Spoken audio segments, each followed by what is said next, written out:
നമസ്കാരം, ഞാൻ ഉന്മേഷ് ശിവരാമൻ. പ്രൈം ടൈമിലേക്ക് വിശദമായി അഭിമാനകരമായ ഒരു നേട്ടം സംബന്ധിച്ച വാർത്തയോടെയാണ് നമ്മൾ ഇന്ന് ആരംഭിക്കുന്നത്. 2023 ദാദാ സാഹേബ് ഫാൽക്കെ പുരസ്കാരം മോഹൻലാലിന്. സിനിമാ മേഖലയിലെ സമഗ്ര സംഭാവനയ്ക്കാണ് പുരസ്കാരം. ഈ മാസം 23 ഡൽഹിയിൽ നടക്കുന്ന ചടങ്ങിൽ പുരസ്കാരം സമ്മാനിക്കും. എല്ലാവർക്കും നന്ദിയെന്ന് മോഹൻലാൽ 24നോട് പ്രതികരിച്ചു. അഭിനയരംഗത്തെ സമാനതകളില്ലാത്ത സംഭാവനകൾ. മലയാളത്തിൽ നിന്നും ആദ്യമായാണ് ഒരു അഭിനേതാവിന് ദാദാ സാഹേബ് ഫാൽക്കെ പുരസ്കാരം ലഭിക്കുന്നത്. നടൻ, നിർമ്മാതാവ്, സംവിധായകൻ എന്നീ നിലകളിലെല്ലാം മോഹൻലാൽ നൽകിയ സംഭാവനകൾ പരിഗണിച്ചാണ് പുരസ്കാരം. എല്ലാവർക്കും നന്ദി എന്ന മോഹൻലാൽ. ജൂറിയോടും നമ്മുടെ ഇന്ത്യൻ ഗവൺമെന്റിനോടും ആദ്യം നന്ദി പറയുന്നു. എന്നെ ഇത്രയും വർഷം 48 വർഷം എന്റെ കൂടെ സഞ്ചരിച്ച എല്ലാവർക്കും, എന്റെ കുടുംബമാണ് സിനിമ, എന്റെ കൂടെ സഞ്ചരിച്ച എല്ലാവർക്കും, ഞാനുമായിട്ട് ബന്ധപ്പെട്ട് എല്ലാവർക്കും ഇതിന്റെ നന്ദി പറയുന്നു. മികവിന്റെയും വൈവിധ്യത്തിന്റെയും പ്രതീകം. മോഹൻലാലിന്റെ നേട്ടങ്ങൾ വരും തലമുറകൾക്ക് പ്രചോദനം നൽകട്ടെ എന്ന് പ്രധാനമന്ത്രി നരേന്ദ്രമോദി. നാടിനാകെ അഭിമാനം പകരുന്ന നേട്ടമെന്ന് മുഖ്യമന്ത്രി പിണറായി വിജയൻ. സന്തോഷവും അഭിമാനവുമെന്ന് നടൻ മമ്മൂട്ടി. കലാസാംസ്കാരിക മേഖലകളിൽ നിന്നുള്ളവരും മോഹൻലാലിന് ആശംസകൾ അറിയിച്ചു. സ്വർണ്ണകമലം, പതക്കം, ഷാൾ, 10 ലക്ഷം രൂപ എന്നിവ അടങ്ങുന്നതാണ് പുരസ്കാരം.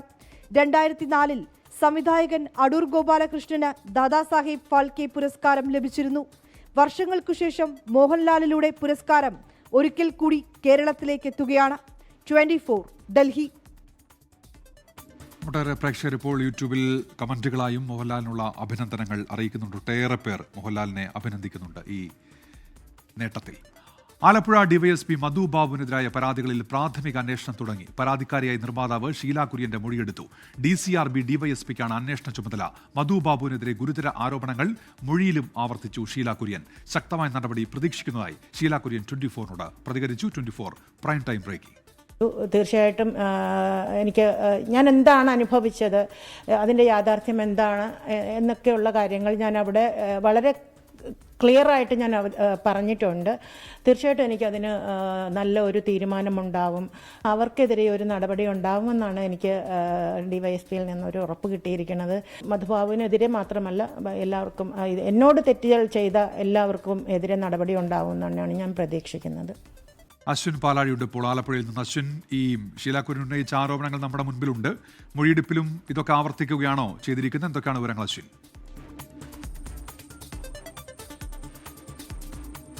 മധുബാബുവിനെതിരെ നിരവധി ആരോപണങ്ങൾ, അത് വർഷങ്ങൾ മുന്നേ ഉള്ള സംഭവങ്ങളടക്കം നിരവധിയായ ആരോപണങ്ങൾ സംസ്ഥാനത്തിന്റെ വിവിധ കോണുകളിൽ നിന്ന് ഉയർന്നിരുന്നു. അതിലൊന്നും സർക്കാർ നടപടിയെടുക്കുന്നില്ല. DYSP മധുബാബുവിനെ സർക്കാർ സംരക്ഷിക്കുന്നു എന്നുള്ള ആരോപണങ്ങളൊക്കെ ശക്തമായി നിൽക്കുകയാണ്. നിർമ്മാതാവ് കൂടിയായ ഷീല കുര്യൻ നൽകിയ പരാതിയിൽ ഇപ്പോൾ പോലീസ് പ്രാഥമിക അന്വേഷണം ആരംഭിച്ചിരിക്കുന്നത്. DGPക്കും മുഖ്യമന്ത്രിക്കുമായിരുന്നു ഷീല കുര്യൻ സ്ത്രീത്വത്തെ അപമാനിച്ചു എന്ന് ചൂണ്ടിക്കാണിച്ചിട്ട് DYSP മധുബാബുവിനെതിരെ പരാതി നൽകിയത്. ഒരു സാമ്പത്തിക തട്ടിപ്പ് കേസ്. ആ പരാതി നൽകിയത് ഷീല കുര്യനായിരുന്നു. അത് ആ കേസുമായി ബന്ധപ്പെട്ട നടപടിക്രമങ്ങളുടെ ഭാഗമായി തന്നെ ഓഫീസിലേക്ക് വിളിച്ചു വരുത്തുകയും അവിടെ വെച്ച് പരാതിക്കാർക്ക് ആരോപണ വിധേയർക്കൊപ്പം നിന്ന് അവരുടെ കയ്യിൽ നിന്ന് പണം വാങ്ങി തന്നെ അപമാനിക്കുന്ന രീതിയിൽ ഓഫീസിൽ വെച്ച് സംസാരിക്കുകയും മറ്റ് ഇടപെടലുകൾ നടത്തുകയും ചെയ്തു എന്നുള്ളതാണ് പരാതി. ഈ പരാതിയിൽ ആദ്യഘട്ടത്തിൽ നടപടിയെടുത്തില്ല. പിന്നീട് മുഖ്യമന്ത്രിക്കും DGPക്കും നേരിട്ട് തന്നെ ഷീല കുര്യൻ പരാതി നൽകിയിരുന്നു. അതിന്റെ അടിസ്ഥാനത്തിലാണ് ഇപ്പോൾ DCRB DYSPക്ക് അന്വേഷണ ചുമതല നൽകിക്കൊണ്ട് ഒരു പ്രാഥമിക അന്വേഷണം നടത്താൻ ഉള്ള നടപടികളിലേക്ക് കടന്നിരിക്കുന്നത്. കഴിഞ്ഞ ദിവസം ഷീല കുര്യനെ നേരിട്ട് ആലപ്പുഴ DCRB ഓഫീസിൽ വിളിച്ചു വരുത്തി DCRB DYSP ഈ കേസുമായി ബന്ധപ്പെട്ട മൊഴി രേഖപ്പെടുത്തിക്കൊണ്ടാണ് നടപടിക്രമങ്ങൾക്ക് തുടക്കമായത്. ആദ്യഘട്ടത്തിൽ ഷീല കുര്യൻ നമുക്ക് മുന്നിൽ, മാധ്യമങ്ങൾക്ക് മുന്നിൽ പറഞ്ഞ കാര്യങ്ങൾ അതേപടി തന്നെ DCRBക്ക് മുന്നിൽ ആവർത്തിച്ചിട്ടുണ്ട്. ഒപ്പം അതിനു പുറമെ ഓഫീസിൽ അന്ന് നടന്ന സംഭവങ്ങളുടെ CCTV ദൃശ്യങ്ങൾ ശേഖരിച്ച് പരിശോധന നടത്തണം എന്നൊരാവശ്യം കൂടി ഷീല കുര്യൻ ഉന്നയിച്ചു. അതിന് ഒപ്പം തന്നെ ഈ പ്രതികളിൽ നിന്ന് പണം ഈടാക്കിയതിന്റെയും കൈക്കൂലി വാങ്ങിച്ചതിന്റെയും ഒക്കെ തെളിവുകൾ മൊബൈൽ ഫോണിൽ ലഭ്യമാണ്. അതുകൂടി മധുബാബുവിന്റെ മൊബൈൽ ഫോൺ പിടിച്ചെടുത്ത് അന്വേഷണം തുടരണമെന്നാണ് ആവശ്യം. എന്തായാലും മധുബാബുവിനെതിരെ ശക്തമായ നിയമ നടപടി ഉണ്ടാകുമെന്നുള്ള ഉറപ്പ് ഷീല കുര്യന് പോലീസിൽ നിന്നും ഒപ്പം അധികാരികളുമൊക്കെ നൽകി എന്നുള്ളതാണ് മനസ്സിലാക്കാൻ കഴിയുന്നത്. ഉന്മേഷ്. ശരി, അശ്വിൻ പാലാഴിയാണ് ഇപ്പോൾ ആലപ്പുഴയിൽ നിന്ന് വാർത്തയുടെ വിശദാംശങ്ങൾ നൽകിയത്. തിരുവനന്തപുരം പേരൂർക്കട SAP ക്യാമ്പിൽ പോലീസ് ട്രെയിനി ആനന്ദ് തൂങ്ങിമരിച്ച കേസിൽ പോലീസ് റിപ്പോർട്ട് തള്ളുകയാണ് കുടുംബം. ക്യാമ്പിലെ മുതിർന്ന ഉദ്യോഗസ്ഥരുടെ കൊടിയ പീഡനങ്ങളാണ് മകന്റെ മരണത്തിന് കാരണം എന്നാണ് അമ്മ ചന്ദ്രിക പറഞ്ഞത്. ക്യാമ്പിൽ ജാതീയ പീഡനം നടന്നിട്ടില്ലെന്നും ആനന്ദ് വിഷാദരോഗത്തിന് അടിമയായിരുന്നു എന്നുമാണ് പോലീസിന്റെ റിപ്പോർട്ട്. ക്യാമ്പിൽ വീഴ്ചയുണ്ടായോ എന്നതിൽ ബറ്റാലിയൻ DIG അരുൾ B കൃഷ്ണയുടെ മേൽനോട്ടത്തിൽ അന്വേഷണം നടക്കും. ആനന്ദിന്റെ മരണം ആദ്യം അന്വേഷിച്ച പേരൂർക്കട പോലീസിന്റെ പ്രാഥമിക റിപ്പോർട്ടിൽ പോലീസ് ക്യാമ്പിൽ മാനസിക പീഡനമോ മർദ്ദനമോ ഉണ്ടായിട്ടില്ലെന്നാണ് വ്യക്തമാക്കുന്നത്. ഈ റിപ്പോർട്ട് പൂർണ്ണമായും തള്ളുകയാണ് ആനന്ദിന്റെ കുടുംബം. കടുത്ത മാനസിക ശാരീരിക പീഡനങ്ങൾ ഉണ്ടായിട്ടും മകൻ പിടിച്ചു നിൽക്കുകയായിരുന്നുവെന്ന് മാതാവ് ചന്ദ്രിക. രണ്ട് കയ്യിലായിട്ട് 5 സ്റ്റിച്ചുണ്ട്. ഞാൻ പറഞ്ഞു 5 സ്റ്റിച്ചാ, അങ്ങനെയൊന്നും പറഞ്ഞില്ലല്ലോ, പൂരം പറഞ്ഞെന്നല്ലേ പറഞ്ഞത്. ഇല്ല 5 സ്റ്റിച്ച് ഉണ്ടാവാം, നിങ്ങളടുത്തൊന്നും പറഞ്ഞില്ലേ? ഞാൻ പറഞ്ഞില്ല, ഒന്നും പറഞ്ഞില്ല, അവിടെ നിന്ന് ആരും പറഞ്ഞില്ല. എന്നിട്ട് ഞാൻ പറഞ്ഞില്ല, അവിടെ ആരും പറഞ്ഞില്ല. പേരൂർക്കട പോലീസ് കുറ്റക്കാരെ സംരക്ഷിക്കുകയാണെന്ന് സഹോദരൻ അരവിന്ദ്. അവരവരെ സംരക്ഷിക്കാനല്ലേ നോക്കുള്ളൂ. നമുക്ക് പോയത് എൻ്റെ ഒരു ജീവനല്ലേ, അതുകൊണ്ട് അങ്ങനെയാണെന്നാണ് എൻ്റെ ഒരു നിഗമനം. അവരെ സംരക്ഷിക്കുക, നമുക്ക് ഒരു ഇതുമില്ല. ആനന്ദ് വിഷാദ രോഗത്തിനടിമയായിരുന്നു എന്നും ട്രെയിനിങ്ങിനിടെ ആനന്ദ് മാനസിക സമ്മർദ്ദത്തിൽപ്പെട്ടുവെന്നുമാണ് പോലീസ് റിപ്പോർട്ട്. ക്യാമ്പിൽ വീഴ്ചയുണ്ടായിട്ടുണ്ടോ എന്നതിൽ ബറ്റാലിയൻ DIG അരുൾ B കൃഷ്ണയുടെ മേൽനോട്ടത്തിൽ വനിതാ ബറ്റാലിയൻ കമാൻഡ് അന്വേഷിക്കും. അടിയന്തരമായ അന്വേഷണം പൂർത്തിയാക്കി റിപ്പോർട്ട് സമർപ്പിക്കണമെന്നാണ് ADGP S ശ്രീജിത്തിന്റെ നിർദ്ദേശം. 24 തിരുവനന്തപുരം. ഇപ്പോൾ വരുന്ന ഒരു വാർത്ത, ഈ H1B വിസയുമായി ബന്ധപ്പെട്ട് വിദേശകാര്യ മന്ത്രാലയത്തിന്റെ പ്രതികരണം വരുന്നു എന്നതാണ്. പൂർണ്ണ പ്രത്യാഘാതങ്ങളെക്കുറിച്ച് പഠിച്ചുകൊണ്ടിരിക്കുന്നുവെന്ന് വിദേശകാര്യ മന്ത്രാലയം ഇപ്പോൾ വിശദീകരിക്കുന്നുണ്ട്. ഇത് പ്രത്യാഘാതങ്ങൾക്ക് സാധ്യതയുണ്ട്, തടസ്സങ്ങൾ US അധികാരികൾക്ക് പരിഹരിക്കാൻ സാധിക്കും എന്നാണ് പ്രതീക്ഷയെന്നാണ് ഇപ്പോൾ വിദേശകാര്യ വക്താവിന്റെ പ്രതികരണം. ഇന്ത്യൻ ടെക്കുകൾക്കുൾപ്പെടെ വലിയ തിരിച്ചടിയാകുന്ന ഒരു പ്രഖ്യാപനമാണ് അമേരിക്കയുടെ ഭാഗത്തുനിന്നുണ്ടായത്. അതിലാണ് ഇപ്പോൾ വിദേശകാര്യ മന്ത്രാലയത്തിന്റെ പ്രതികരണം വരുന്നത്. വയനാട് പൂക്കോട് സർവകലാശാലയിലെ JS സിദ്ധാർത്ഥന്റെ മരണവുമായി ബന്ധപ്പെട്ട് അന്നത്തെ ഡീൻ ഡോക്ടർ MK നാരായണനെ തരം താഴ്ത്തും. ഡീൻ പദവിയിൽ നിന്ന് തരം താഴ്ത്തി പ്രൊഫസറായി സ്ഥലം മാറ്റി നിയമിക്കും. അസിസ്റ്റന്റ് വാർഡൻ ഡോക്ടർ കാന്തനാഥനും സ്ഥലം മാറ്റം ഉണ്ടാകും. സുജിത് അയ്യപ്പത്തുണ്ട് വയനാട്ടിൽ നിന്ന് ഇപ്പോൾ വിവരങ്ങളുമായി. സുജിത്ത്, ഈ തീരുമാനങ്ങളൊക്കെ എപ്പോൾ പ്രാബല്യത്തിൽ വരും? സുജിത്ത്. ഉന്മേഷ, തിങ്കളാഴ്ച തന്നെ ഇതുമായി ബന്ധപ്പെട്ട് ഉത്തരവ് ഇറങ്ങുമെന്നുള്ളതാണ് നമുക്ക് അറിയാൻ കഴിയുന്നത്. പൂക്കോട് വെറ്ററിനറി കോളേജിലെ JS സിദ്ധാർത്ഥനെ റാഗിങ്ങിന് ഇരയായി തൂങ്ങിമരിച്ച നിലയിൽ കണ്ടെത്തിയ സംഭവത്തിലാണ് ഇപ്പോൾ കൂടുതൽ നടപടി. കോളേജ് ഡീനും ഹോസ്റ്റൽ അസിസ്റ്റന്റ് വാർഡനുമെതിരെയുള്ള വകുപ്പ് തല നടപടിക്കാണ് സർവകലാശാല ബോർഡ് ഓഫ് മാനേജ്മെന്റ് യോഗം ഇന്ന് അംഗീകാരം നൽകിയിരിക്കുന്നത്. നിലവിൽ സസ്പെൻഷനിലായ dean doctor MK Narayanan, assistant warden doctor R Kanthanathan എന്നിവരെ തരം താഴ്ത്താനും സ്ഥലം മാറ്റാനുമുള്ള ശുപാർശയാണ് ബോർഡ് ഓഫ് മാനേജ്മെന്റ് യോഗം അന്തിമമാക്കിയത്. ഡീൻ സ്ഥാനത്ത് നിന്ന് മാറ്റിയ നാരായണന് 3 വർഷത്തേക്ക് ഭരണ ചുമതല നൽകില്ല. കാന്തനാഥന്റെ സ്ഥാനക്കയറ്റം 2 വർഷത്തേക്കും തടഞ്ഞുവെക്കും. അതോടൊപ്പം തന്നെ നാരായണനെയും കാന്തനാഥനെയും പൂക്കോട് ക്യാമ്പസിൽ നിന്ന് സ്ഥലം മാറ്റാനുള്ള ശുപാർശയും ബോർഡ് ഓഫ് മാനേജ്മെന്റ് അംഗീകരിച്ചു. ഈ നടപടി പ്രാബല്യത്തിലാക്കിയുള്ള ഉത്തരവ് അടുത്ത ദിവസം തന്നെ നാരായണനും കാന്തനാഥനും കൈമാറും. ഇരുവർക്കും പരാതി എന്തെങ്കിലും ഉണ്ടെങ്കിൽ പരിശോധിച്ച് റിപ്പോർട്ട് നൽകാൻ ഡോക്ടർ KC ബിബിൻ, അതോടൊപ്പം തന്നെ doctor AR Sreeranjini, CR Santhosh എന്നിവരടങ്ങിയ ഉപസമിതിയെ ചുമതലപ്പെടുത്തിയിട്ടുണ്ട്. വകുപ്പ് തല നടപടി വേണമെന്നുൾപ്പെടെയുള്ള നിർദ്ദേശങ്ങൾ നടപ്പാക്കിയെന്ന സത്യവാങ്മൂലം സർവകലാശാല അധികൃതർ തിങ്കളാഴ്ച കോടതിയിൽ നൽകുമെന്നുള്ളതാണ് നമുക്ക് ലഭ്യമാകുന്ന വിവരം. അതോടൊപ്പം തന്നെ വെറ്ററിനറി സർവകലാശാലയിലെ ആന്റി റാഗിംഗ് കമ്മിറ്റി ചെയർമാൻ കൂടിയായ രജിസ്ട്രാർ, റാഗിംഗ് തടയുന്നതിന് ചുമതലയുള്ള അക്കാദമിക് ആൻഡ് റിസർച്ച് ഡയറക്ടർ, അതോടൊപ്പം director of entrepreneurship, students welfare director എന്നിവരെ ഒഴിവാക്കിയുള്ള അന്വേഷണവും വകുപ്പുതല നടപടിയും ഏകപക്ഷീയമെന്ന് ചൂണ്ടിക്കാട്ടി നാരായണനും കാന്തനാഥനും വൈസ് ചാൻസലർക്ക് റിപ്പോർട്ട് നൽകിയിരുന്നു. ഇത് യോഗത്തിൽ ചർച്ചയായി. പക്ഷേ ഇതുമായി ബന്ധപ്പെട്ട് അന്വേഷണ പരിധിയിൽ മറ്റാരെയും കൊണ്ടുവരേണ്ട എന്നുള്ള വികാരത്തിനായിരുന്നു യോഗത്തിൽ മേൽക്കൈ. ഇതേ തുടർന്നാണ് 2 പേർക്കുമെതിരെ മാത്രം ഈ നടപടി പരിമിതപ്പെടുത്തിയിരിക്കുന്നത്. ശരി, സുജിത് അയ്യപ്പത്താണ് വയനാട്ടിൽ നിന്ന് വാർത്തയുടെ വിശദാംശങ്ങൾ നൽകിയത്. മാത്യു P പറയുന്നത് തരം താഴ്ത്തുകയല്ല ചെയ്യേണ്ടത്, പറഞ്ഞ് വീട്ടിൽ വിടണമെന്നുള്ളതാണ്. അത് നടപടിക്രമങ്ങളുണ്ട്. ആ നടപടിക്രമങ്ങൾ അനുസരിച്ചാണ് ഇപ്പോൾ കാര്യങ്ങൾ മുന്നോട്ട് പോകുന്നതും. മൂന്നാറിൽ നിന്നൊരു വാർത്ത വരുന്നത്, അവിടെ സിനിമാ ചിത്രീകരണത്തിനിടെ ജീപ്പ് മറിഞ്ഞ് അപകടമുണ്ടായി. നടൻ ജോജു ജോർജ് ഉൾപ്പെടെയുള്ളവർക്ക് പരിക്കേറ്റു. മറയൂരിന് സമീപം തലയാറിലായിരുന്നു ഈ സംഭവം. ഷാജി കൈലാസിന്റെ പുതിയ സിനിമ വരവിന്റെ ചിത്രീകരണത്തിനിടെയായിരുന്നു അപകടം. രാഹുൽ വിജയനുണ്ട് ഇപ്പോൾ ഇടുക്കിയിൽ നിന്ന്. രാഹുൽ, ഇവർ ചികിത്സയ്ക്ക് ശേഷം ആശുപത്രി വിട്ടോ ജോജു ഉൾപ്പെടെ? അത് ഇപ്പോഴും ആശുപത്രിയിലാണോ രാഹുൽ? ഉന്മേഷ്, ആരുടെയും പരിക്ക് ഗുരുതരമല്ല എന്നുള്ളതാണ് ഏറ്റവും ആശ്വാസകരമായ കാര്യം. വൈകിട്ട് 5 മണിക്ക് ശേഷമാണ് ഈ അപകടം ഉണ്ടായത് എന്നുള്ളതാണ് നമുക്ക് മനസ്സിലാക്കാൻ കഴിയുന്നത്. ഷാജി കൈലാസ് ചിത്രം വരവ് എന്ന സിനിമയുടെ ചിത്രീകരണം കഴിഞ്ഞ ആഴ്ചയാണ് മൂന്നാറിൽ ആരംഭിച്ചത്. ഇതിൽ ജീപ്പുമായി ബന്ധപ്പെട്ടൊരു സീനിന്റെ ചിത്രീകരണമായിരുന്നു.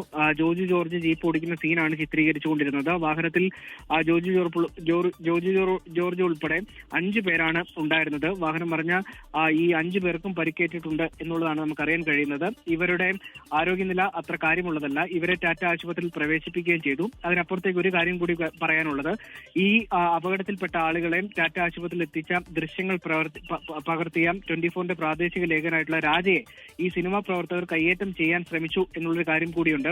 ആ അനാവശ്യമായി ദൃശ്യങ്ങൾ പകർത്തി, എന്തിനാണ് ദൃശ്യങ്ങൾ പകർത്തുന്നത്, താൻ മാധ്യമ പ്രവർത്തകനാണോ എന്ന് ചോദിച്ചുകൊണ്ടായിരുന്നു ഈ രാജയ്ക്ക് നേരെ കയ്യേറ്റ ശ്രമം ഉണ്ടായത് എന്നുള്ളതാണ് നമുക്ക് മനസ്സിലാക്കാൻ കഴിയുന്നത്. അത് തീർത്തും മോശമായിട്ടുള്ള കാര്യം കൂടിയാണ്. അത്തരമൊരു സംഭവം കൂടി ഈ സിനിമാ പ്രവർത്തകരുടെ ഭാഗത്തു നിന്നുണ്ടായി എന്നുള്ളതാണ് ഈ ഘട്ടത്തിൽ കൂട്ടിച്ചേർക്കാനുള്ളത്.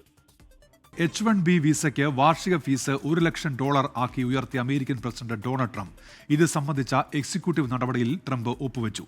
H-1B വിസയുടെ ഏറ്റവും വലിയ ഗുണഭോക്താവ് ഇന്ത്യ ആയതുകൊണ്ട് ഇന്ത്യയെ ദോഷകരമായി ബാധിക്കുന്ന നടപടിയാണ് ഇത്.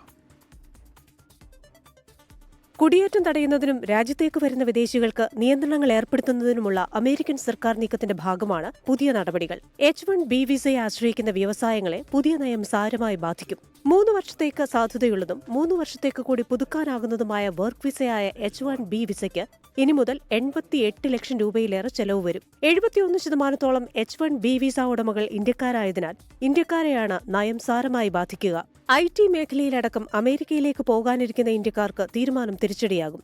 വിദഗ്ധ തൊഴിലാളികളെ ആശ്രയിക്കുന്ന കമ്പനികളിലെ നിയമനത്തിനുള്ള H-1B വിസകൾക്ക് ചെലവേറുന്നത് തൊഴിൽദാതാക്കൾക്ക് തലവേദനയാകും. വലിയ മുതൽമുടക്കിൽ വിദേശികളെ കൊണ്ടുവരുന്നതിൽ നിന്ന് കമ്പനികൾ വിട്ടുനിന്നേക്കും. ട്രംപിന്റെ നിർദ്ദേശം വന്നതോടെ നാളെ തിരികെ എത്തണമെന്ന് വിദേശ ജീവനക്കാർക്ക് ടെക് ഭീമൻ മൈക്രോസോഫ്റ്റ് നിർദ്ദേശം നൽകി. അതേസമയം ട്രംപിന്റെ കുടിയേറ്റ നിയന്ത്രണ നടപടികളെ സ്വാഗതം ചെയ്ത് US വാണിജ്യ സെക്രട്ടറി ഹോവാർഡ് ലുഡ്നിക് രംഗത്തെത്തി. $1 ലക്ഷം നൽകി US-ലേക്ക് കൊണ്ടുവരാൻ മാത്രം യോഗ്യരാണോ അപേക്ഷകർ എന്ന് കമ്പനികൾ തീരുമാനിക്കണമെന്നും US വാണിജ്യ സെക്രട്ടറി പറഞ്ഞു. H-1B വിസ ഫീ വർധന വരുമെന്ന വാർത്തയെ തുടർന്ന് IT ഓഹരികൾ നഷ്ടം നേരിട്ടു. ഇൻഫോസിസിന്റെയും കോഗ്നിസന്റിന്റെയും ഓഹരി വില ഇടിഞ്ഞു. ഗ്രീൻ കാർഡിന് ബദലായി വിഭാവനം ചെയ്യുന്ന ഗോൾഡൻ കാർഡിന് $10 ലക്ഷം ചെലവ്. Business desk 24. ഇപ്പോൾ ഇന്ത്യൻ വിദേശകാര്യ മന്ത്രാലയത്തിന്റെ പ്രതികരണം വരുന്നുണ്ട്. ഈ വിഷയത്തിൽ പൂർണ്ണ പ്രത്യാഘാതങ്ങളെക്കുറിച്ച് പഠിച്ചുകൊണ്ടിരിക്കുകയാണ് എന്നാണ് ഇപ്പോൾ അറിയിച്ചിരിക്കുന്നത്. മാനുഷിക പ്രത്യാഘാതങ്ങൾ ഉണ്ടാകാൻ സാധ്യതയുണ്ട്. തടസ്സങ്ങൾ US അധികാരികൾക്ക് പരിഹരിക്കാൻ സാധിക്കുമെന്ന് പ്രതീക്ഷിക്കുന്നതായും വിദേശകാര്യ വക്താവ് ഇപ്പോൾ അറിയിക്കുന്നുണ്ട്. വിനീത VG ഡൽഹിയിൽ നിന്ന് ഇപ്പോൾ വിവരങ്ങളുമായി ചേരുന്നുണ്ട്. വിനീത, ഇത് വലിയ തിരിച്ചടിയാകുന്നൊരു തീരുമാനത്തിലേക്കാണല്ലോ അമേരിക്ക കടക്കുന്നത്. എങ്ങനെയാണ് വിദേശകാര്യ മന്ത്രാലയം സ്ഥിതിഗതികളെ കാണുന്നത് വിനീത? ഉന്മേഷ്, വിദേശകാര്യ മന്ത്രാലയം ഒരു റിലീസിലൂടെയാണ് ഇപ്പോൾ ആ നിലപാട് വ്യക്തമാക്കിയിരിക്കുന്നത്. ഇതിൽ പൂർണ്ണ പ്രത്യാഘാതങ്ങളെ കുറിച്ച് പഠിച്ചുകൊണ്ടിരിക്കുകയാണെന്നാണ് വിദേശകാര്യ മന്ത്രാലയം ഈ ഔദ്യോഗികമായി അറിയിച്ചിരിക്കുന്നത്. ഇതിലെ മാനുഷിക പ്രത്യാഘാതങ്ങൾ ഉണ്ടാകാനുള്ള ഒരു സാധ്യതയുണ്ട്. തടസ്സങ്ങൾ US അധികാരികൾക്ക് പരിഹരിക്കാൻ സാധിക്കുമെന്ന് പ്രതീക്ഷിക്കുന്നതായും വിദേശകാര്യ വക്താവ് സൂചിപ്പിച്ചിട്ടുണ്ട്. ഇരു രാജ്യങ്ങളുടെയും വ്യാപാര വ്യവസായ പങ്കാളിത്തവും ഇന്ത്യ ചൂണ്ടിക്കാട്ടിയിരിക്കുകയാണ്. കൂടിയാലോചനകൾ ഈ ഘട്ടത്തിൽ അനിവാര്യമാണെന്നാണ് വിദേശകാര്യ മന്ത്രാലയം പറയുന്നത്. നൈപുണ്യ കൈമാറ്റം ഒപ്പം തന്നെ ഇരു രാജ്യങ്ങളുടെയും വളർച്ചയെ സഹായിച്ചിട്ടുണ്ടെന്നും വിദേശകാര്യ മന്ത്രാലയം ഈ ഔദ്യോഗിക റിലീസിൽ സൂചിപ്പിച്ചിട്ടുണ്ട്. ഉന്മേഷ്, ശരി. വിനീത VG ആണ് വിവരങ്ങൾ നൽകിയത് ഡൽഹിയിൽ നിന്ന്. തിരുവ് പ്രഹരത്തിന് പിന്നാലെയാണ് ഇന്ത്യയെ ലക്ഷ്യം വെച്ചുള്ള അമേരിക്കയുടെ ഈ നീക്കം. H-1B വിസയ്ക്കുള്ള അപേക്ഷാ ഫീസ് വർദ്ധിപ്പിച്ച ഈ നീക്കം. H-1B വിസയിൽ അമേരിക്കയിൽ ജോലി ചെയ്യുന്ന 71% പേരും ഇന്ത്യക്കാരാണ്.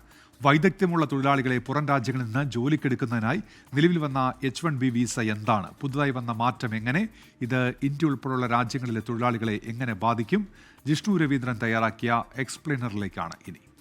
തീരുവ പ്രഹരത്തിനു പിന്നാലെ ഇന്ത്യയെ ലക്ഷ്യം വെച്ചുള്ള അമേരിക്കയുടെ നീക്കമായി തന്നെ H-1B വിസയ്ക്ക് അപേക്ഷാ ഫീസ് കൂട്ടിയ സംഭവത്തെ കാണണം. കാരണം H-1B വിസയിൽ അമേരിക്കയിൽ ജോലി ചെയ്യുന്ന 71% പേരും ഇന്ത്യക്കാരാണ്. $1 ലക്ഷം പുതുക്കിയ അപേക്ഷാ ഫീസ്.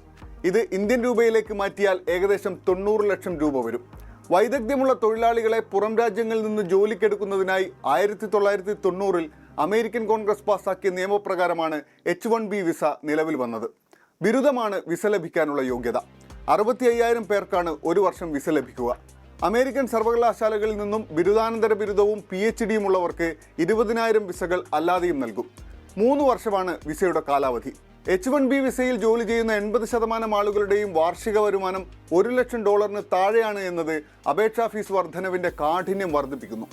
നിലവിൽ ഒരു തൊഴിലാളി H-1B വിസയ്ക്ക് നൽകേണ്ടുന്ന അപേക്ഷാ ഫീസ് $215 മാത്രമാണ്. സ്പോൺസർമാർ അല്ലെങ്കിൽ തൊഴിൽദാതാക്കൾ നൽകേണ്ടത് $780. ഇതാണ് ഒറ്റയടിക്ക് $1 ലക്ഷം ആക്കി ഉയർത്തിയത്. അമേരിക്ക കേന്ദ്രീകരിച്ച് പ്രവർത്തിക്കുന്ന ടെക് ഭീമന്മാരായ ആമസോൺ, മൈക്രോസോഫ്റ്റ്, മെറ്റ എന്നീ കമ്പനികളെ ഈ പരിഷ്കരണം കാര്യമായി ബാധിക്കും. ആമസോണിൽ മാത്രം 12,000 H-1B തൊഴിലാളികളാണുള്ളത്. മൈക്രോസോഫ്റ്റിലും മെറ്റയിലും 5000 വീതം ആളുകൾ H1B വിസയിൽ വന്നവരാണ്. H1B വിസയുടെ അപേക്ഷാ ഫീസ് ഉയർത്തിയതിനു പിന്നാലെ ഗോൾഡൻ കാർഡ് വിസയും അമേരിക്ക അവതരിപ്പിച്ചു. ഗോൾഡൻ കാർഡ് വിസ ലഭിക്കണമെങ്കിൽ തൊഴിലാളികൾ $10 ലക്ഷം, തൊഴിൽദാതാക്കൾ $20 ലക്ഷം നൽകേണ്ടി വരും. ഇത് ഇന്ത്യൻ രൂപയിലേക്ക് മാറ്റിയാൽ 9 കോടി രൂപയും 18 കോടി രൂപയുമാണ്. ഇന്ത്യ അമേരിക്ക വാണിജ്യ കരാറിൽ ചർച്ചകൾക്കായി കേന്ദ്രമന്ത്രി പീയൂഷ് ഗോയലിന്റെ നേതൃത്വത്തിൽ ഇന്ത്യൻ സംഘം അടുത്തയാഴ്ച വാഷിംഗ്ടണിലേക്ക് പോകാനിരിക്കെയാണ് ട്രംപിന്റെ പ്രഖ്യാപനം പുറത്തുവരുന്നത്. തിരുവനന്തപുരം കുന്നത്തുകാലിൽ തെങ്ങ് കടപുഴകി വീണ് 2 തൊഴിലുറപ്പ് തൊഴിലാളികൾക്ക് ദാരുണാന്ത്യം. വസന്തകുമാരി, ചന്ദ്രിക എന്നിവരാണ് മരിച്ചത്. തൊഴിലുറപ്പ് ജോലിക്കിടെ വിശ്രമിക്കുമ്പോഴായിരുന്നു ഈ സംഭവം. ഗുരുതരമായി പരിക്കേറ്റ 2 പേരെ കാരക്കോണം മെഡിക്കൽ കോളേജ് ആശുപത്രിയിൽ പ്രവേശിപ്പിച്ചു. കുന്നത്തുകാൽ ചാവടി വാർഡിലെ കുന്നാനൂർ കോണത്ത് രാവിലെ 10 മണിയോടെയായിരുന്നു അപകടം. തൊഴിലുറപ്പ് ജോലിയിൽ ഏർപ്പെട്ടിരുന്നവർ വിശ്രമിക്കുന്നതിനിടെ സമീപത്തെ പറമ്പിലെ തെങ്ങ് കടപുഴകി വീഴുകയായിരുന്നു. അയ്യോ, വേറെ ഒന്നുമില്ല, വരുമാനം ഒന്നുമില്ല. തുണി അലക്കിയാണ് ജീവിക്കുന്നത്. 65 വയസ്സാവും. എന്നെ എല്ലാത്തിലും മൂത്തത് 6 പെണ്ണാണ് ഞങ്ങൾക്ക്. ഇതിൽ മൂത്തവള് ഇങ്ങോട്ട് വന്നുകൊണ്ടിരിക്കുന്നത് നിങ്ങൾ അടിക്കുകയെന്ന് പറഞ്ഞ് 3 പേരെ അടിച്ച് ഓടി. ആക്കി ഓടാൻ പറ്റിയില്ല അവർക്കൊന്നും. തെങ്ങ് മറിഞ്ഞ് വന്ന് പാലത്തിൽ വീഴുന്നു. പാലത്തിൽ ഇരുന്നവരാണ്. റോഡിൽ വീഴുന്നപ്പോൾ പാലം ഒടിഞ്ഞാൽ അവർ പുറത്തുകൂടി വീഴുന്നു. ഒരാൾ തെങ്ങ് പാലത്തിൻ്റെ പുറത്താണ് ഇരുന്നത്. അവരെ തലയിൽ ആദ്യം തെങ്ങ് വീണ്, തെങ്ങും പാലുമായിട്ട് താഴെ വീണ് അവർ പാലത്തിൻ്റെ അടിയിലായിരുന്നു. ഗുരുതരമായി പരിക്കേറ്റ സ്നേഹലത, ഉഷ എന്നിവർ ചികിത്സയിലാണ്. എല്ലാവരും അവിടെ കാണുമായിരുന്നു. ഞങ്ങൾ കാപ്പ് കുടിക്കാൻ വേണ്ടി താഴോട്ടങ്ങ് കുറെ മാറിയിരുന്നു. മുകളിൽ ഇരുന്നവരൊക്കെയാണ് സംഭവം കിട്ടിയത്. നമ്മൾ താഴെയാണ് ഇരുന്നത്. വിളി കേട്ടാണ് നമ്മൾ രക്ഷിച്ചത്. നെയ്യാറ്റിങ്കര താലൂക്ക് ആശുപത്രിയിൽ പോസ്റ്റ്മോർട്ടം നടപടികൾ പൂർത്തിയാക്കി മൃതദേഹം ബന്ധുക്കൾക്ക് വിട്ടു നൽകി. 24 തിരുവനന്തപുരം. കഴിഞ്ഞ 9 വർഷത്തിനിടെ 100-ലധികം KSEB ജീവനക്കാർ വൈദ്യുതാഘാതമേറ്റ് മരിച്ചതായി വിവരാവകാശ രേഖ വ്യക്തമാക്കുന്നു. മരിച്ചതിൽ കൂടുതലും കരാർ ജീവനക്കാരാണ്. ഈ വർഷം മാത്രം 10 പേരാണ് ഡ്യൂട്ടിക്കിടെ മരിച്ചത് എന്നാണ് കണക്കുകൾ വ്യക്തമാക്കുന്നത്. 24 പ്രൈം ടൈം ബ്രേക്കിംഗ്. തൊഴിലിടങ്ങളിൽ മരിച്ചു വീഴുന്ന KSEB ജീവനക്കാരുടെ എണ്ണം ആശങ്കപ്പെടുത്തുന്നതാണ്. 2016 മെയ് മാസം മുതൽ 2025 ഓഗസ്റ്റ് മാസം വരെ സംസ്ഥാനത്ത് 163 KSEB ജീവനക്കാരാണ് മരിച്ചത്. ഇതിൽ 102 പേരും വൈദ്യുതാഘാതമേറ്റാണ് മരിച്ചത്. മരിച്ചതിൽ 98 പേരും കരാർ ജീവനക്കാരുമായിരുന്നു. 65 സ്ഥിരം ജീവനക്കാരും ഡ്യൂട്ടിക്കിടെ മരിച്ചു. ഈ വർഷം മാത്രം 10 KSEB ജീവനക്കാരും വിവിധ അപകടങ്ങളിൽ മരിച്ചു.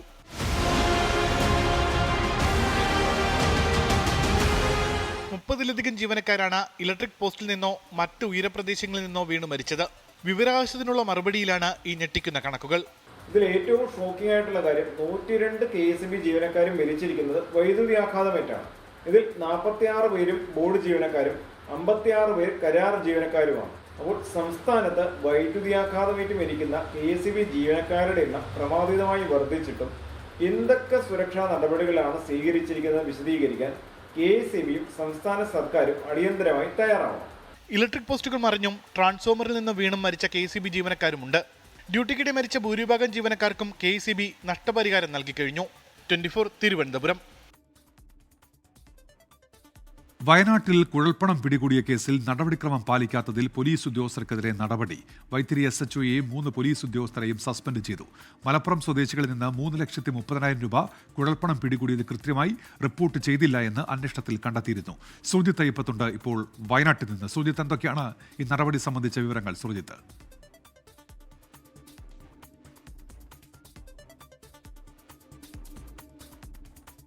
പണം കൈമാറുന്നു എന്ന വിവരത്തിന്റെ അടിസ്ഥാനത്തിലാണ് പോലീസ് സംഘം എത്തിയത്.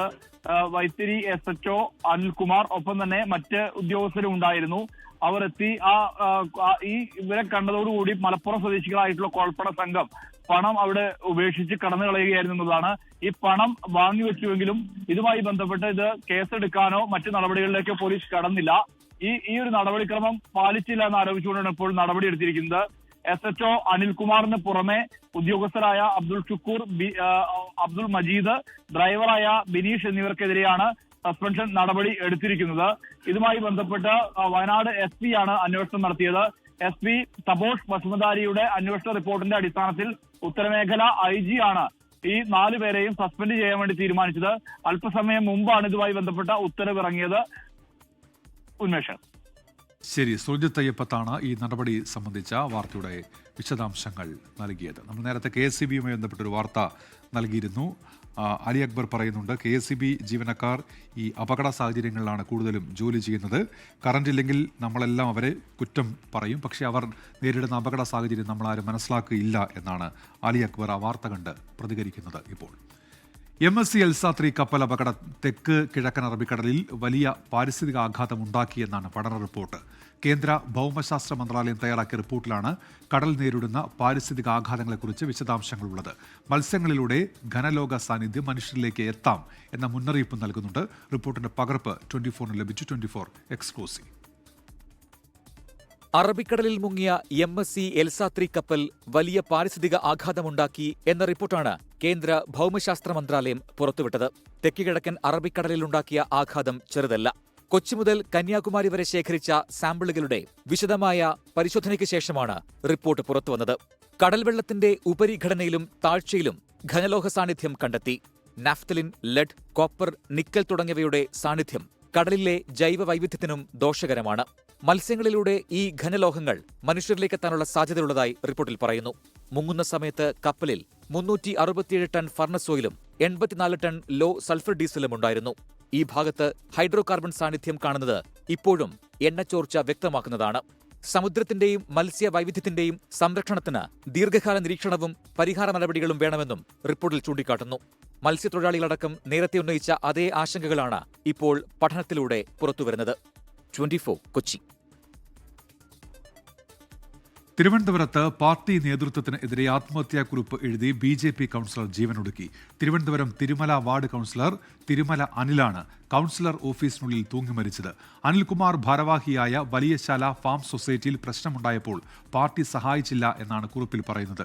വാർത്ത റിപ്പോർട്ട് ചെയ്യാനെത്തിയ മാധ്യമപ്രവർത്തകരെ കയ്യേറ്റം ചെയ്തതിൽ BJP ജില്ലാ നേതൃത്വം മാപ്പ് പറഞ്ഞു. ഇന്ന് രാവിലെ 8:30 തിരുമലയിലുള്ള ഓഫീസിലെത്തിയാണ് അനിൽ ജീവനൊടുക്കിയത്. അനിലിന്റെ ആത്മഹത്യാക്കുറിപ്പിലെ വിവരങ്ങളും പുറത്തുവന്നു. അനിൽ പ്രസിഡന്റായ വലിയശാല ഫാം സൊസൈറ്റിയിൽ 7 കോടിയിലധികം രൂപ വായ്പ നൽകിയിരുന്നു. വായ്പ എടുത്തവർ പലരും പണം തിരികെ നൽകിയില്ല. നിക്ഷേപകർ പണം തിരികെ ആവശ്യപ്പെട്ടപ്പോൾ കൊടുക്കാൻ കഴിഞ്ഞില്ല. എല്ലാ കുറ്റവും തന്റെ പേരിലായി. പാർട്ടി നേതൃത്വവും സഹായിച്ചില്ല. അതുകൊണ്ട് ജീവിതം അവസാനിപ്പിക്കുന്നു എന്നാണ് കുറിപ്പിലുള്ളത്. ഫാം സൊസൈറ്റിയുമായി ബന്ധപ്പെട്ട് സാമ്പത്തിക പ്രശ്നങ്ങൾ ഉണ്ടായിരുന്നുവെന്ന് BJP നേതാക്കളും സ്ഥിരീകരിക്കുന്നു. കേരളത്തിൽ മുഴുവൻ നടക്കുന്ന സഹകരണ സംഘങ്ങളുടെ പ്രശ്നങ്ങൾ, ആ പ്രശ്നങ്ങളുമായി ബന്ധപ്പെട്ട് ഉണ്ടായിട്ടുള്ള ചില സാമ്പത്തികമായിട്ടുള്ള പ്രശ്നങ്ങൾ ഉണ്ടായിരുന്നു. അത് പാർട്ടി അറിയുകയും, പക്ഷേ ക്രമക്കേടൊന്നും ഇതുവരെ സംഭവിച്ചിട്ടില്ല എന്നുള്ള പാർട്ടിക്ക് വിശദമായി തന്നെ പരിശോധന നടത്തിയപ്പോൾ മനസ്സിലായിട്ടുണ്ട്. അദ്ദേഹം പ്രസിഡൻ്റായിട്ടുള്ളൊരു സഹകരണ സംഘമുണ്ട്. അതിൽ FD ഒക്കെ കൂടുതലും അദ്ദേഹത്തിൻ്റെ കെയർ ഓഫിലാണ് വന്നിട്ടുള്ളത്. നിരവധി പേർ ലോൺ എടുത്തിട്ടുണ്ട്. ഇപ്പോൾ 1 ലക്ഷം 2 ലക്ഷം രൂപയൊക്കെ ലോൺ എടുത്തിട്ടുണ്ട് ആൾക്കാർ. പക്ഷേ ഈ ലോൺ എടുത്തവരൊക്കെ തന്നെ ആവേശത്തോടെ പണം വാങ്ങിക്കൊണ്ടുപോയാലും കൃത്യമായിട്ട് സമയത്ത് തിരിച്ചടയ്ക്കാത്തതുകൊണ്ട് തന്നെ ഇപ്പോൾ എനിക്ക് തോന്നുന്നു ആ ഒരു മാനസിക സമ്മർദ്ദമുണ്ട്. പക്ഷേ ഇന്ന് വരെ ഒരു ക്രമക്കേട് ബാങ്കിൻ്റെ പേരിലോ അവിടുത്തെ ബോർഡ് മെമ്പർമാരുടെ പേരിലോ ഉണ്ടായിട്ടില്ല. അനിലിന് അനുശോചനം രേഖപ്പെടുത്തിക്കൊണ്ടുള്ള BJP സംസ്ഥാന അധ്യക്ഷൻ രാജീവ് ചന്ദ്രശേഖരന്റെ ഫേസ്ബുക്ക് കുറിപ്പിന് താഴെ BJP പ്രവർത്തകരുടെ വിമർശനമുണ്ടായി. മരണം റിപ്പോർട്ട് ചെയ്യാനെത്തിയ മാധ്യമപ്രവർത്തകരെ BJP പ്രവർത്തകർ കയ്യേറ്റം ചെയ്തു. 24 ക്യാമറാമാൻ രാജ് കിരൺ അടക്കമുള്ള മാധ്യമപ്രവർത്തകർക്ക് നേരെ കയ്യേറ്റമുണ്ടായി. 24 തിരുവനന്തപുരം. CPIM വനിതാ നേതാവ് KJ Shine, Vypin MLA KN Unnikrishnan എന്നിവർ നൽകിയ സൈബർ ആക്രമണ പരാതിയിൽ പ്രത്യേക സംഘം അന്വേഷണം ആരംഭിച്ചു. അപവാദ പ്രചാരണത്തിന് പിന്നിൽ കോൺഗ്രസ് ആണെന്ന് KN ഉണ്ണികൃഷ്ണൻ ആവർത്തിച്ചു. വിവാദത്തിനിടെ പ്രതിപക്ഷ നേതാവ് VD സതീശനും KJ ഷൈനും ഒരേ വേദിയിലെത്തി. അപവാദ പ്രചരണത്തിന് പിന്നിൽ ആരെന്ന ചോദ്യത്തിൽ ആരോപണ പ്രത്യാരോപണങ്ങൾ തുടരുകയാണ്. CPIMലെ വിഭാഗീയതയും മുൻമന്ത്രി S ശർമ്മയുടെ പേരും വിവാദത്തോട് കൂട്ടിക്കെട്ടുന്നത് ശരിയല്ലെന്ന് Vypin MLA KN Unnikrishnan. Bomb പൊട്ടിക്കുമെന്ന് പറഞ്ഞ VD സതീശനാണ് മറുപടി പറയേണ്ടതെന്നും MLA. അത് പ്രതിപക്ഷ നേതാവ് പറയേണ്ടതാണ്. ഇതാണ്, ഈ ബോംബാണോ അദ്ദേഹം ഉദ്ദേശിച്ചത്? ഇനി ഷാജഹാനൊക്കെ ആയിട്ട് അങ്ങനെ ഒരു അൺഹോളി റിലേഷൻഷിപ്പ് അദ്ദേഹത്തിനുണ്ടോ ഇല്ല എന്നുള്ളത് വ്യക്തമാക്കേണ്ടത് തീർച്ചയായും പ്രതിപക്ഷ നേതാവ് തന്നെയാണ്. വാർത്ത പുറത്തുപോയത് CPIMൽ നിന്നാണെന്ന് ആവർത്തിച്ച പ്രതിപക്ഷ നേതാവ് സൈബർ ആക്രമണത്തിൽ സർക്കാരിന് ഇരട്ട നീതിയാണെന്നും ആക്ഷേപം. ഈ വാർത്ത എങ്ങനെ പുറത്തുപോയി? ആദ്യം ഇത് പബ്ലിഷ് ചെയ്തത് എവിടെയാണ്? ഉമ്മൻചാണ്ടിയുടെ മകളെ അപമാനിച്ചല്ലോ പുതുപ്പള്ളി തെരഞ്ഞെടുപ്പിന്റെ കാലത്ത്. സോഷ്യൽ മീഡിയയിൽ ക്രൂരമായി അധിക്ഷേപിച്ചു. എന്നിട്ട് അവർ പരാതി കൊടുത്തു. കേസെടുത്തിട്ട് ഇതുവരെ ഒരു നടപടിയായിട്ട് മുന്നോട്ട് പോയില്ല. സൈബർ ആക്രമണത്തിൽ ഇരട്ട നീതിയാ. പോലീസ് അന്വേഷണത്തിൽ എല്ലാം പുറത്തുവരുമെന്ന നിലപാടിലാണ് KJ ഷൈൻ. ഒരു പുരുഷനെയും ഒരു സ്ത്രീയെയോ ഒരു മനുഷ്യ വ്യക്തിയെയോ മോശമായി ചിത്രീകരിക്കാൻ പാടില്ല. അതിന് ടോട്ടലി അഗൈൻസ്റ്റ് ആണ് ഞാൻ. അപവാദ പ്രചരണം നടത്തിയ KM ഷാജഹാനെതിരെ ശക്തമായ നടപടി വേണമെന്ന നിലപാടിലാണ് PV ശ്രീനിജൻ MLA. മുഖ്യമന്ത്രിക്കും DGPക്കും പരാതി നൽകിയിട്ടുണ്ട്. വ്യാജ പ്രചാരണത്തിനെതിരെ നൽകിയ പരാതിയിൽ KN ഉണ്ണികൃഷ്ണന്റെ മൊഴി മുനമ്പം DYSP രേഖപ്പെടുത്തി. 24 കൊച്ചി. സംസ്ഥാന സർക്കാർ നടത്തുന്ന വികസന സദസ്സിനെ അനുകൂലിച്ചുള്ള സർക്കുലറിൽ ജാഗ്രത കുറവുണ്ടായി എന്ന് മുസ്ലിം ലീഗ് മലപ്പുറം ജില്ലാ നേതൃത്വം. ക്ലറിക്കൽ പിഴവാണ് സംഭവിച്ചത് എന്ന് ജില്ലാ secretary P. Abdul Hameed MLA. വികസന സദസ്സുമായി സഹകരിക്കേണ്ട എന്ന UDF നിലപാട് തള്ളിയാണ് മുസ്ലിം ലീഗ് മലപ്പുറം ജില്ലാ കമ്മിറ്റി സർക്കുലർ ഇറക്കിയത്. വികസന സദസ്സ് ദൂർത്തെന്നും സഹകരിക്കില്ലെന്നുമുള്ളതായിരുന്നു UDF നിലപാട്. ഇതിനെ തള്ളി വികസന സദസ്സിൽ നിന്ന് മാറി നിൽക്കുന്നത് ഗുണം ചെയ്യില്ലെന്നായിരുന്നു മുസ്ലിം ലീഗ് മലപ്പുറം ജില്ലാ കമ്മിറ്റി സർക്കുലറിന്റെ ഉള്ളടക്കം. വിവാദമായതോടെ നിലപാട് മാറ്റി. സർക്കുലറിൽ ജാഗ്രത കുറവുണ്ടായെന്ന് ജില്ലാ secretary P. Abdul Hameed MLA. അല്ല, സർക്കുലർ ആശയക്കുഴപ്പമുണ്ടെങ്കിൽ ഞങ്ങൾ തിരുത്തിയിട്ടുണ്ടത്. എനിക്ക് തിങ്കളാഴ്ച നിയമസഭയിൽ ഞാനത് ഓഫീസിൽ ഏർപ്പാട് ചെയ്തിട്ടാണ് ഞാൻ പോയത്. അതിൽ വന്ന ഒരു ചെറിയ ക്ലറിക്കൽ എററായി എന്നുള്ളതിൽ കവിഞ്ഞതിന് വേറെ യാതൊരു ഇതും സർക്കാരിന്റെ സദസ്സുമായിട്ട് ഈ സദസ്സിന് യാതൊരു ബന്ധമല്ല. സ്വന്തം നിലയ്ക്ക് തദ്ദേശ സ്ഥാപനങ്ങളുടെ നേട്ടങ്ങൾ ജനങ്ങളിലെത്തിക്കാൻ വികസന സദസ്സ് ആരംഭിക്കാനാണ് UDF നീക്കം. മുസ്ലിം ലീഗിന്റെ സർക്കാർ അനുകൂല സർക്കുലർ പുറത്തു വന്നതോടെ PK കുഞ്ഞാലിക്കുട്ടി ഉൾപ്പെടെയുള്ളവർ വിഷയത്തിൽ ഇടപെട്ടിരുന്നു. ഈ മാസം 22 മുതൽ അടുത്ത മാസം 20 വരെയാണ് തദ്ദേശ സ്ഥാപനങ്ങളുടെ നേട്ടങ്ങൾ വിശദീകരിക്കാൻ സർക്കാർ വികസന സദസ്സ് നടത്തുന്നത്. 24 മലപ്പുറം. സംസ്ഥാനത്ത് ഒരാൾക്ക് കൂടി അമീബിക് മസ്തിഷ്ക ജ്വരം. മലപ്പുറം കാരക്കോട് മാടമ്പ്ര സ്വദേശിയായ 13-കാരനാണ് രോഗം സ്ഥിരീകരിച്ചത്. കഴിഞ്ഞ ദിവസം മരിച്ച തൃശൂർ സ്വദേശി റഹീം ജോലി ചെയ്ത കോഴിക്കോട് പന്ന്യങ്കരയിലെ ഹോട്ടൽ തുറക്കരുത് എന്നുള്ള നിർദ്ദേശം കോർപ്പറേഷൻ ഇപ്പോൾ നൽകിയിട്ടുണ്ട്. പനിയും തലവേദനയുമായി ഇന്നലെ വൈകിട്ടാണ് 13-കാരനെ കോഴിക്കോട് മെഡിക്കൽ കോളേജ് ആശുപത്രിയിൽ പ്രവേശിപ്പിച്ചത്. കുട്ടി 2 മാസം മുൻപ് പുഴയിൽ കുളിച്ചിരുന്നു. കുട്ടി ICUവിലാണെന്നും ആശങ്കപ്പെടേണ്ടതില്ലെന്നും Kozhikode medical college principal. Malappuram ഡിസ്ട്രിക്റ്റിൽ നിന്ന് വന്നിട്ടുണ്ട്. അതും വെറ്റ്മൗണ്ടിൽ പോസിറ്റീവാണ്. ആ കുട്ടി സ്റ്റേബിളാണ് നിലവിൽ എന്നാണ് പറഞ്ഞത്. അതിനുള്ള ട്രീറ്റ്മെൻറ്റ് പ്രോട്ടോക്കോൾ അനുസരിച്ചിട്ട് സ്റ്റാർട്ട് ചെയ്തിട്ടുണ്ട്. അപ്പോൾ എണ്ണം അതുകൊണ്ട് 5-ന് പകരം 6 ആവും. 6 പിന്നെ കുട്ടികളുടെ ഭാഗത്ത് താഴെ ആസ്പത്രിയിൽ ശ്രീകലം കുട്ടികളുടെ ആസ്പത്രിയിൽ 3 പേര്. ഇന്നലെ മരിച്ച തൃശൂർ ചാവക്കാട് സ്വദേശി റഹീമിന് രോഗം ബാധിച്ചത് എവിടെ നിന്നെന്ന് കണ്ടെത്താൻ സാധിച്ചിട്ടില്ല. ഇയാൾ ജോലി ചെയ്തിരുന്ന പന്നിയങ്കരയിലെ ശ്രീനാരായണ ഹോട്ടലിന് കോർപ്പറേഷൻ ഒരറിയിപ്പുണ്ടാകുന്നതുവരെ പ്രവർത്തന വിലക്ക് ഏർപ്പെടുത്തി. കഴിഞ്ഞ 14-ന് ഇയാളുടെ കൂടെ താമസിച്ചു ജോലി ചെയ്തിരുന്ന കോട്ടയം സ്വദേശി ശശിയും മരിച്ചിരുന്നു. അടുത്തടുത്ത ദിവസങ്ങളിൽ 2 മരണമുണ്ടായതിനാൽ കരുതൽ നടപടി എന്ന നിലയിലാണ് നിർദ്ദേശം. നിലവിൽ 9 പേരാണ് രോഗം ബാധിച്ച് കോഴിക്കോട് മെഡിക്കൽ കോളേജ് ആശുപത്രിയിൽ ചികിത്സയിലുള്ളത്. ആരുടെയും ആരോഗ്യനില ഗുരുതരമല്ല. 24 കോഴിക്കോട്. കായിക ലോകത്തുനിന്ന് ഒരു വാർത്ത ഇപ്പോൾ വരുന്നുണ്ട്. ഇന്ത്യക്കെതിരെ ഏകദിന പരമ്പര സ്വന്തമാക്കിയിരിക്കുന്ന ഓസ്ട്രേലിയൻ വനിതാ ക്രിക്കറ്റ് ടീം എന്നുള്ള വാർത്ത. 3-ാം ഏകദിനത്തിൽ 43 റൺസിന്റെ ജയമാണ്. 413 റൺസ് വിജയലക്ഷ്യം പിന്തുടർന്ന ഇന്ത്യ 369 റൺസിൽ പൊരുതി വീണു. Australia 412, India 369. സ്മൃതി മന്ദാനയും ദീപ്തി ശർമ്മയും ക്യാപ്റ്റൻ ഹർമീൻപ്രീത് കൗറും പൊരുതിയെങ്കിലും ലക്ഷ്യം മറികടക്കാൻ ഇന്ത്യക്ക് കഴിഞ്ഞില്ല എന്നിപ്പോൾ സ്പോർട്സ് ഡെസ്കിൽ നിന്ന് അനിൽ അറിയിക്കുന്നുണ്ട്. ഇടുക്കി ഏലപ്പാറ ചിന്നാറിൽ KSRTC ബസ് അപകടത്തിൽപ്പെട്ടു എന്നൊരു വാർത്ത ഇപ്പോൾ രാഹുൽ വിജയൻ ഇടുക്കിയിൽ നിന്ന് അറിയിക്കുന്നുണ്ട്. നിയന്ത്രണം നഷ്ടമായ ബസ് റോഡിൽ നിന്ന് തെന്നി മാറുകയായിരുന്നു. 3 യാത്രക്കാർക്ക് ഈ അപകടത്തിൽ നിസ്സാര പരിക്കേറ്റുവെന്നാണ് രാഹുൽ അറിയിക്കുന്നത്. ഇടുക്കി ഏലപ്പാറ ചിന്നാറിലാണ് KSRTC ബസ് അപകടത്തിൽപ്പെട്ടത്.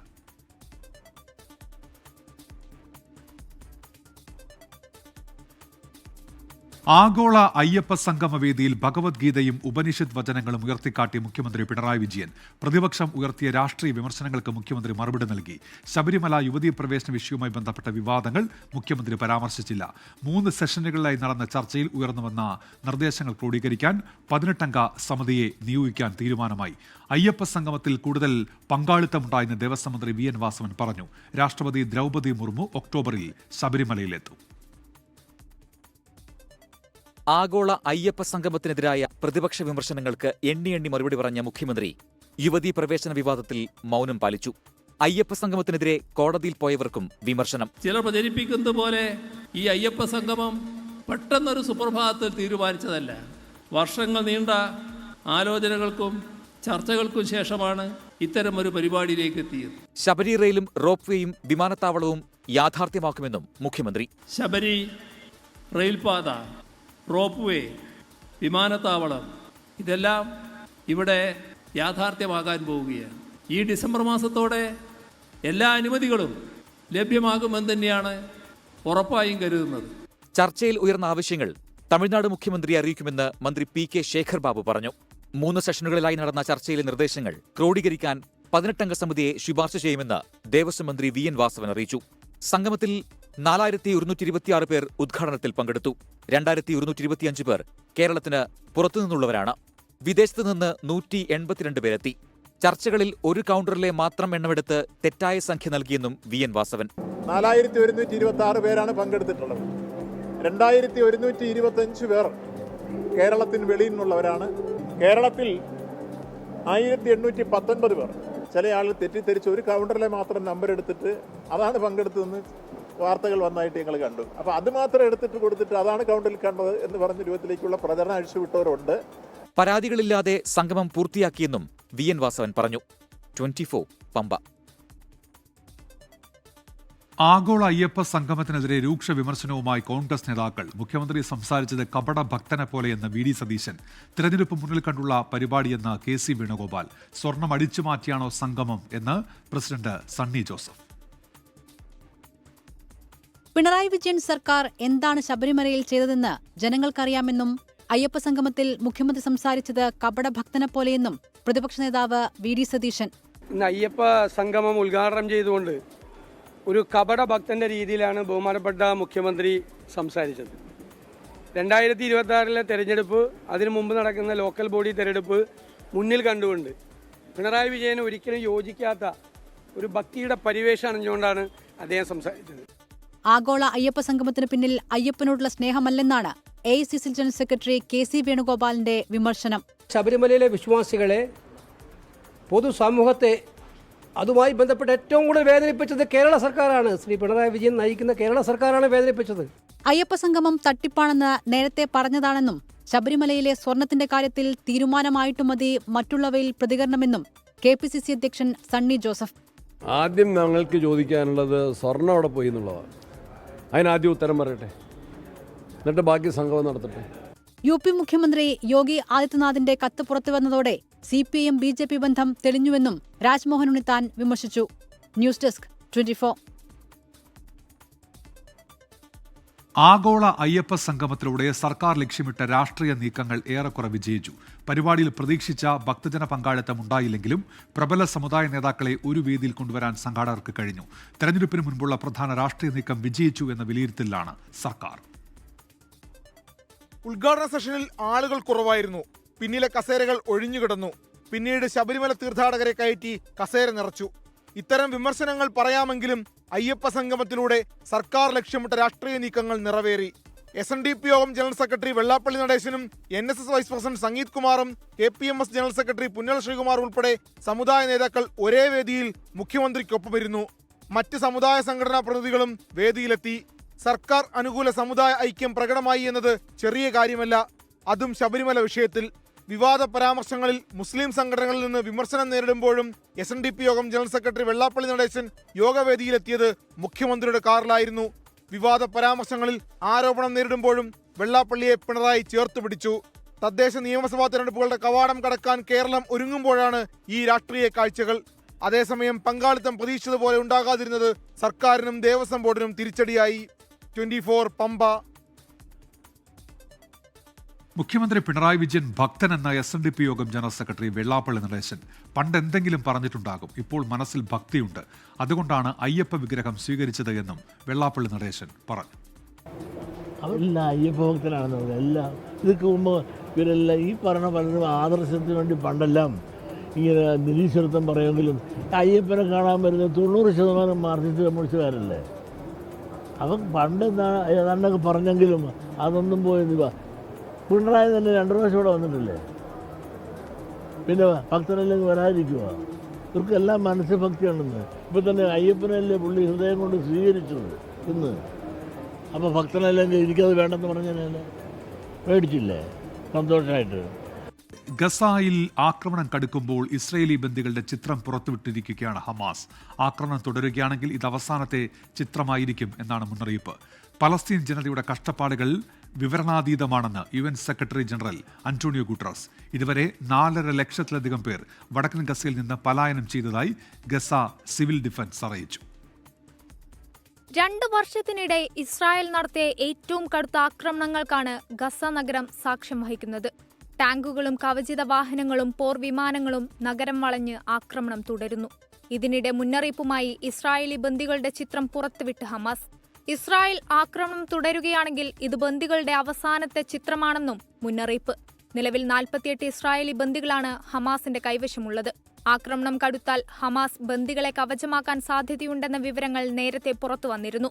വടക്കൻ ഗാസയിൽ നിന്ന് പലായനം ചെയ്യാൻ ആഗ്രഹിക്കുന്നവർക്ക് ഉയർന്ന നിരക്ക് മൂലം വാഹനം വാടകയ്ക്കെടുക്കാനാവാത്ത അവസ്ഥയാണ്. ജീവിതത്തിൽ താൻ കണ്ടിട്ടുള്ളതിൽ വെച്ച് ഏറ്റവും വലിയ നാശമാണ് ഗസയിലുള്ളതെന്ന് UN secretary general Antonio Guterres പറഞ്ഞു. International desk 24. സംസ്ഥാന മുഖ്യ തെരഞ്ഞെടുപ്പ് ഓഫീസർ വിളിച്ചു ചേർത്ത യോഗത്തിൽ തീവ്ര വോട്ടർ പട്ടിക പരിഷ്കരണത്തെ എതിർത്ത് രാഷ്ട്രീയ പാർട്ടികൾ. BJP ഒഴികെയുള്ള രാഷ്ട്രീയ പാർട്ടി പ്രതിനിധികൾ രൂക്ഷമായ വിമർശനം യോഗത്തിൽ ഉന്നയിച്ചു. വിയോജിപ്പുകൾ രേഖപ്പെടുത്തി മുന്നോട്ട് പോകാമെന്നായിരുന്നു മുഖ്യ തെരഞ്ഞെടുപ്പ് ഓഫീസർ രത്തൻ യു ഖേൽക്കറുടെ പ്രതികരണം. CPIM, CPI, കോൺഗ്രസ്, BJP ഉൾപ്പെടെ 11 രാഷ്ട്രീയ പാർട്ടി പ്രതിനിധികളാണ് സംസ്ഥാന മുഖ്യ തെരഞ്ഞെടുപ്പ് ഓഫീസർ വിളിച്ച യോഗത്തിൽ പങ്കെടുത്തത്. CPIM പ്രതിനിധി MB ജയരാജൻ വോട്ടർ പട്ടിക പരിഷ്കരണത്തെ രൂക്ഷമായി വിമർശിച്ചു. ഈ മാസം 29-ന് നിയമസഭയിൽ SIR-നെതിരെ പ്രമേയം കൊണ്ടുവരുമെന്നും MB ജയരാജൻ പറഞ്ഞു. CPIM-ന് വേണ്ടി പറയാനുള്ളത് ഈ SIR ഒരു പുനഃപരിശോധനക്ക് ഇലക്ഷൻ കമ്മീഷൻ തയ്യാറാകണമെന്ന് അവരോട് അഭ്യർത്ഥിക്കാനാണ്. കേന്ദ്ര തെരഞ്ഞെടുപ്പ് കമ്മീഷൻ അംഗീകരിച്ചിട്ടുള്ള 12 തിരിച്ചറിയൽ രേഖകൾക്കൊപ്പം റേഷൻ കാർഡും കൂട്ടിച്ചേർക്കണമെന്ന് കോൺഗ്രസ് പ്രതിനിധി PC വിഷ്ണുനാഥ് ആവശ്യപ്പെട്ടു. ഈ 11 ഡോക്യുമെന്റിന്റെ കൂടെ ആധാർ വന്നപ്പോഴും റേഷൻ കാർഡ് കേരളം പോലെ ഒരു സംസ്ഥാനത്ത് ഈ പ്രാമാണിക രേഖയായി 12 രേഖ വന്നപ്പോൾ റേഷൻ കാർഡ് അതിൽ വന്നിട്ടില്ല. അപ്പൊ ഡോക്യുമെന്റിന്റെ കാര്യത്തിലും അത് ഇൻസഫിഷ്യന്റ് ആണ്. തീവ്ര വോട്ടർ പട്ടിക പരിഷ്കരണത്തെ BJP പിന്തുണച്ചു. വിയോജിപ്പുകൾ രേഖപ്പെടുത്തി മുന്നോട്ടു പോകാമെന്നാണ് യോഗത്തിനു ശേഷമുള്ള മുഖ്യ തെരഞ്ഞെടുപ്പ് ഓഫീസർ രത്തൻ യു ഖേൽക്കറിന്റെ പ്രതികരണം. 24 തിരുവനന്തപുരം. ദാദാസാഹേബ് ഫാൽക്കെ പുരസ്കാരമാണ് മോഹൻലാലിന് ലഭിച്ചത്. മോഹൻലാലിന്റെ പുരസ്കാര നേട്ടത്തിൽ ആരാധകർ സന്തോഷം പങ്കുവയ്ക്കുകയാണ്. ചില പ്രതികരണങ്ങളിലേക്കാണ് ഇനി. സന്തോഷമുണ്ട്, ഹാപ്പിയാണ്. മോഹൻലാലിന്റെ എല്ലാ സിനിമയും ഇഷ്ടമാണ്. പിന്നെ നല്ല സന്തോഷം തോന്നുന്നുണ്ട്. നല്ല പറഞ്ഞു കഴിഞ്ഞാൽ ഈ ആക്ടറിൽ പറഞ്ഞു കഴിഞ്ഞാൽ ഈ മമ്മൂക്ക, മോഹൻലാൽ പറഞ്ഞു കഴിഞ്ഞാൽ സൂപ്പർ സ്റ്റാർസ് അല്ലേ. അപ്പോൾ മോഹൻലാലിനെ കിട്ടിക്കഴിഞ്ഞാൽ നമുക്കൊരു സന്തോഷമാണ്. അപ്പോൾ നിങ്ങൾ പറയുമ്പോൾ അറിയുന്നത് വളരെ അഭിമാനം തോന്നുന്നു. ദാദാസാഹിബ് ഫാൽക്കെ പാട്ട് കിട്ടിയതിന് സന്തോഷം. ഞങ്ങളുടെ നാട്ടുകാരനാണ്, പത്തനംതിട്ടയിൽ നിന്നാണ് വരുന്നത്. പത്തനംതിട്ടക്കാരനാണ് മോഹൻലാൽ, ലാലേട്ടൻ. സന്തോഷമല്ലാണ്ട് ഇപ്പം എന്താ അഭിമാനം കേരളത്തിന്. കിട്ടട്ടെ, നല്ല കാര്യം. പുള്ളി നല്ലൊരു മികച്ചൊരു നടനല്ലേ, എന്തും കൊണ്ടും പുള്ളിക്ക് കിട്ടാൻ യോഗ്യനാണ് പുള്ളി. ഒരു വ്യക്തി എന്ന നിലയിൽ എനിക്ക് വളരെയധികം സന്തോഷമുണ്ട് മോഹൻലാലിന് അവാർഡ് കിട്ടിയതിൽ. കൊടുക്കണമല്ലോ, ഏറ്റവും വലിയ സൂപ്പർ സ്റ്റാറിന് അത് കിട്ടണമെന്ന്. നല്ലതാണ് കിട്ടുന്നത്. മോഹൻലാലിന് അത് കിട്ടേണ്ടത് തന്നെയാണ്. നല്ലൊരു ഇതാണ്. എന്താ വെച്ചാൽ ഇത്രയും വർഷത്തെ ഒരു അഭിനയവും എല്ലാം നമുക്കറിയാലോ. അപ്പോൾ എന്തായാലും കൊള്ളാം, കിട്ടിയത് നല്ലത് തന്നെ. അത് വളരെ സന്തോഷം. നമ്മളെ സിനിമാ മേഖലയിൽ ഒരു നല്ലൊരു വ്യക്തിയല്ലേ. അത് മാത്രമല്ല നമ്മൾ ആരാധിക്കുന്ന ഒരു മനുഷ്യനാണ്. അപ്പോൾ പുള്ളിക്കാരന് കിട്ടിയത് വളരെ സന്തോഷമാണ്. ബേസിക്കലി ഒരു മമ്മൂട്ടി ഫാനാണെങ്കിലും മോഹൻലാലിനെ ഭയങ്കര ഇഷ്ടമാണ്. അതെ, കിട്ടിയതിൽ അഭിമാനമുണ്ട്. നാഷണൽ അവാർഡ് തന്നെ ആടുജീവിതം പോലുള്ളൊരു നല്ല സിനിമയ്ക്ക് കിട്ടിയിട്ടില്ല.